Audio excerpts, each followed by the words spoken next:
தம்பி நல்லத்தான் ஓதுறாரு. யூஸ் பண்ணிட வேண்டியதான். எப்படி யூஸ் பண்றது? அட பாவமே, ஒரு மனுஷன் உசுரை கொடுத்து ஊதிக்கிட்டு இருக்கான். ரோட்ல போற ஆளு வேற ஆளு யாராவது கண்டுக்கிறீங்களாயா? என்ன உலகம் அது. சரி, அவன் தலையெழுத்த மாத்த முடியுமா? நம்ம பொழப்ப பாப்போம். தம்பி செய்யற தொண்டுக்கு இந்த துண்டை யூஸ் பண்ணுவோம்.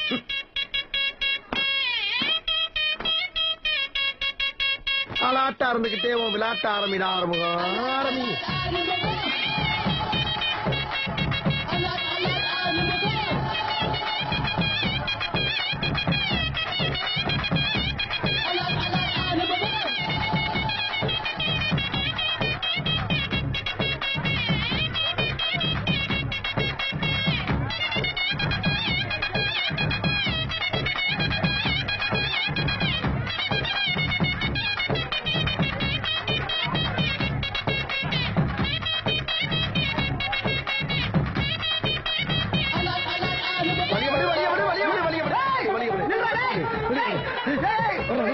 கழிச்சுட்டு ஓட ஆரம்பம்.